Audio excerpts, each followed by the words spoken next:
வணக்கம். தமிழகம் செய்திகளோடு இணைந்து கொள்ளும் நான் மகளிரே. முதலில் தலைப்பு செய்திகள். டயகம சிறுமி விவகாரம், ரிஷான் பதியுதீன் விடுதலை. நாட்டை கட்டியெழுப்ப வேண்டிய பொறுப்பு ராணுவத்துக்கு உள்ளது. மகிய ஜேனநாயகவிற்கு ஐக்கிய மக்கள் சக்தியில் வழங்கப்பட்ட முக்கிய பதவி. எதிர்வரும் 22ஆம் தேதி அனைத்து அரசு வைத்தியசாலைகளிலும் போராட்டம். விவசாயத்துறையில் நவீன தொழில்நுட்பத்தை அறிமுகப்படுத்த ஜனாதிபதி ஆலோசனை. கிழக்கு மாகாண ஆளுநருக்கு வாழ்த்து தெரிவித்த ஜனாதிபதி. 1,50,000 பல்கலைக்கழக மாணவர்களின் கற்றல் நடவடிக்கைகள் பாதிப்பு. இனி வருவன விரிவான செய்திகள். முன்னாள் இராணுவ தளபதி என்ற வகையில் நாட்டை கட்டியெழுப்ப வேண்டிய பொறுப்பு எனக்கும் உள்ளது என முன்னாள் இராணுவ தளபதியும் பாதுகாப்பு பதவி நிலை பிரதானியும் ஜெனரல் மகேஷ் சேனநாயக்க தெரிவித்துள்ளார். இதுகுறித்து அவர் மேலும் தெரிவித்துள்ளதாவது: ஓய்வு பெற்ற சிரேஷ்ட இராணுவ அதிகாரிகள் நாட்டை பாதுகாக்க வேண்டும், முன்வர வேண்டிய பொறுப்புள்ளது. நாடு பாதாளத்தை நோக்கி செல்லுமாக இருந்தால் முன்னாள் இராணுவ தளபதி என்ற வகையில் நாட்டை கட்டியெழுப்ப வேண்டிய பொறுப்பு எனக்கும் உள்ளது. இன்று நாட்டின் பாதுகாப்பை விட பொருளாதார நெருக்கடியிலிருந்து நாட்டை மீட்டெடுக்க வேண்டிய தேவை ஏற்பட்டுள்ளது. தற்போதுள்ள அரசியல் கட்சிகள் ஐக்கிய மக்கள் சக்திய பொருளாதார நெருக்கடியிலிருந்து நாட்டை மீட்டெடுப்பதற்கு மிகவும் பொருத்தமான கட்சியாகவும் நாட்டை மீண்டும் ஒரு பயங்கரவாத புரட்சிகள் மற்றும் கலவரங்களுக்கு தள்ளலாம். அத்துடன் நாட்டின் பொருளாதாரத்தை சீர்குலைக்கும் குழுக்கள் நாட்டில் அரசியல் ஈடுபடுகின்றன. எனவே இது தொடர்பில் நாட்டு மக்களுக்கு தெரியப்படுத்த வேண்டிய பொறுப்பு எனக்குள்ளது. எதிர்க்கட்சித் தலைவர் சஜித் பிரேமதாச நாட்டுக்கு வேலை செய்ய காட்டிய ஒருவர். இந்த பயணத்தில் எதிர்க்கட்சித் தலைவர் சஜித் பிரேமதாசவுக்கு எமது முழு பலத்தையும் வழங்குவோம். இவ்வாறு ஜெனரல் மகேஷ் சேனநாயக்க தெரிவித்துள்ளார். எதிர்வரும் 22ஆம் தேதிக்கு பின்னர் அனைத்து அரசு வைத்தியசாலைகளிலும் ஒன்றிணைந்து பணிப்புறக்கணிப்பு போராட்டம் முன்னெடுக்கப்பட்டுள்ளதாக சுகாதார தொழிற்சங்க சங்கம் தெரிவித்துள்ளது. மேலும் தனது கோரிக்கைகளுக்கு தீர்வு கிடைக்காதால் கடுமையான வேலைநிறுத்தத்தில் ஈடுபட உள்ளதாகவும் அதனினை அழைப்பாளர் ஜானக தர்ம விக்ரம தெரிவித்துள்ளார். அத்துடன் ஊபா மாகாணத்தில் 20ஆம் தேதியும் மேல் மாகாணத்தில் 21ஆம் தேதியும் மாகாண வட்டத்தில் பணிப்புறக்கணிப்பு போராட்டம் முன்னெடுக்கப்படும் என்றும் அவர் தெரிவித்துள்ளார். மேலும் ஏப்ரல் 3ஆம் தேதி இடம்பெற்ற கலந்துரையாடலின் போது மேற்கொள்ளப்பட்ட உடன்படிக்கைகளை நடைமுறைப்படுத்துவதில் ஏற்பட்ட தாமதம் காரணமாக சுகாதார அமைச்சும் நிதியமைச்சும் தொழிற்சங்க நடவடிக்கையை ஆரம்பித்து அந்த ஒப்பந்தங்களை நடைமுறைப்படுத்தியதில் 15க்கும் மேற்பட்ட சுகாதார ஊழியர்கள் நீக்கப்பட்டு சுற்றறிக்கைகள் வெளியிடப்பட்டிருந்தமை குறிப்பிடத்தக்கது. அரசியல் வியாபாரத்திற்காகவும் இலாபத்துக்காகவும் மக்களின் துயரத்தை பயன்படுத்தப்படக்கூடாது என வர்த்தக ராஜாங்க அமைச்சர் வியாழேந்திரன் தெரிவித்துள்ளார்.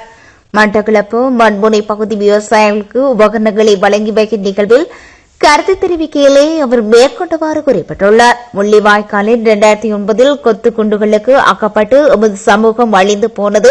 கணவன், மனைவி, பிள்ளைகள் மற்றும் உடைமைகள் அனைத்தினையும் இழந்து மக்கள் சிதறி குடிப்பதற்கு கஞ்சி கூட இல்லாமல் எதிர்கொண்ட மாதம்தான் இந்த மே மாதம்.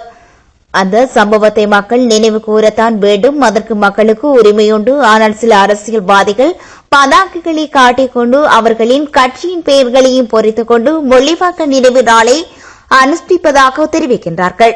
2009ஆம் ஆண்டு வழக்கில் 22 நாடாளுமன்ற உறுப்பினர்கள் எங்கே இருந்தார்கள்? இது தொடர்பில் ஊடகங்களும் கேள்வி எழுப்ப வேண்டும். யுத்தம் நடைபெற்ற காலத்தில் அந்த நாடாளுமன்ற உறுப்பினர்கள் அனைவரும் நாட்டை விட்டு வெளிநாடுகளுக்கு ஓடிவிட்டார்கள். மக்கள் கொத்து குண்டுகளுக்கு முகம் கொடுத்துக் கொண்டு உயிரை கையில் பிடித்துக் கொண்டு ஓடிவரும் போது தேசிய பேசியவர்கள் ஒரு தரம் நாட்டில் இல்லை. தற்போது பார்த்தால் பதாகைகளை கட்டிக்கொண்டு கஞ்சி கொடுக்கின்றார்கள். அரசியல் வியாபாரத்திற்காகவும் அரசியல் லாபத்திற்காகவும் மக்களின் துயரத்தை பாவிக்கக்கூடாது. பாதிக்கப்பட்ட மக்களுக்கும் பாதிக்கப்பட்டவர்களுக்கும் முள்ளிவாய்க்கால் நினைவு தினத்தை அனுஷ்டிப்பதற்கு சகல உரிமை உள்ளது. அதனை யாரும் தடுக்க முடியாது என மேலும் தெரிவித்துள்ளார். நாட்டில் இணையமூடாக சிறார்கள் துஷ்பிரயோகத்துக்கு உள்ளாக்கப்படும் சம்பவங்கள் கடந்த 3 ஆண்டுகளில் 300% அதிகரித்துள்ளதாக அதிர்ச்சிகரமான தகவல் ஒன்றை அமெரிக்கா நிறுவனமான காணாமல் போன மற்றும் சுரண்டப்பட்ட சிறார்கள் தொடர்பான தேசிய மையம் தெரிவித்துள்ளது. இந்த வருடத்தில் முதல் 3 மாதங்களில் மாத்திரம் இணையத்தில் நிர்வாண புகைப்படங்களை பயன்படுத்தி சிறார்களை அச்சுறுத்தல் மற்றும் துன்புறுத்தல் தொடர்பாக 55 முறைப்பாடுகள் தேசிய சிறுவர் பாதுகாப்பு அதிகார சபைக்கு கிடைத்துள்ளதாக தெரிவிக்கப்பட்டுள்ளது. இணைய மற்றும் சமூக ஊடக வலையமைப்புகளில் நிர்வாண புகைப்படங்களை பயன்படுத்தி சிறார்களை அச்சுறுத்துவது மற்றும் அழுத்தம் கொடுத்தல் தொடர்பாக 2023 ஆண்டில் 150 முறைப்பாடுகளும் இந்த வருடம் ஏப்ரல் 31 தேதி வரை 55 முறைப்பாடுகளும் கிடைத்துள்ளதாக தேசிய சிறுவர் பாதுகாப்பு அதிகார சபை தெரிவித்துள்ளது. இனி வருவது இந்திய செய்திகள். மேற்கு வங்க மாநிலத்தின் மால்டா மாவட்டத்தில் நேற்றைய தினம் மின்னல் தாக்கி 11 பேர் உயிரிழந்துள்ளனர். குறித்த பகுதியில் பருவமழை தொடங்கியுள்ள நிலையிலே அசம்பாவிதம் ஏற்பட்டுள்ளது. இவ்வாறு உயிரிழந்தவர்களில் 3 குழந்தைகளும் அடங்குவதாக தெரிவிக்கப்பட்டுள்ளது. இதேவேளை மின்னல் தாக்கியதில் பலர் காயமடைந்துள்ளனர் எனவும் தெரிவிக்கப்பட்டுள்ளது. இந்நிலையில் உயிரிழந்தவர்களின் குடும்பத்துக்கு தலா 2 லட்சம் ரூபாய் நிதியுதவி வழங்கப்படும் என மேற்கு வங்க அரசு அறிவித்துள்ளமை குறிப்பிடத்தக்கது. பிரதமர் நரேந்திர மோடி அறுதி பெரும்பான்மையுடன் ஆட்சிக்கு வருவார் என தான் உறுதியாக நம்புவதாக மத்திய உள்துறை அமைச்சரும் பாஜக மூத்த தலைவரில் ஒருவருமான அமித்ஷா தெரிவித்துள்ளார். பிரபல சர்வதேச ஊடகம் ஒன்றுக்கு வழங்கிய ஜவியின் போதே அவர் இவ்வாறு தெரிவித்துள்ளார். இதுகுறித்து அவர் மேலும் தெரிவித்துள்ளதாவது: தனிநாடு என்று யாராவது சொன்னால் அது மிகவும் ஆட்சேபனைக்குரியது. இந்நாட்டை பிரிக்கவோ முடியாது. காங்கிரஸ் கட்சியின் உரிய தலைவர் ஒருவர் வட இந்தியா மற்றும் தென்னிந்தியாவை பிரிப்பது பற்றி பேசினார். காங்கிரஸ் கட்சி அதனை மறுக்கவில்லை. காங்கிரஸ் கட்சியின் செயற்திட்டத்தை நாட்டு மக்கள் சிந்திக்க வேண்டும். கேரளா, தமிழ்நாடு, ஆந்திரா, தெலுங்கானா, கர்நாடகா ஆகிய 5 மாநிலங்களில் பாஜகம் தனிப்பெரும் கட்சியாக உருவெடுக்கப் போகிறது. பிரதமர் மோடி அறுதி பெரும்பான்மையுடன் ஆட்சிக்கு வருவார் என நான் உறுதியாக நம்புகிறேன். இவ்வாறு அமித்ஷா தெரிவித்துள்ளார். இனி வருவது உலகச் செய்திகள். மெட்ரா நிறுவனத்தின் சமூக வலைதளங்களின் மீதான குற்றச்சாட்டுகளை ஆராய்வதற்கு ஐரோப்பிய ஒன்றியம் அதிகாரப்பூர்வ விசாரணைகளை ஆரம்பித்துள்ளது. சமூக ஊடாக வலையமைப்புகளில் குழந்தைகளின் பாதுகாப்பு தொடர்பாக ஐரோப்பிய ஒன்றியம் விதித்துள்ள சட்டங்களை குறித்த வலையமைப்புகள் மீறியுள்ளதாக குற்றச்சாட்டுகள் முன்வைக்கப்பட்டுள்ளன.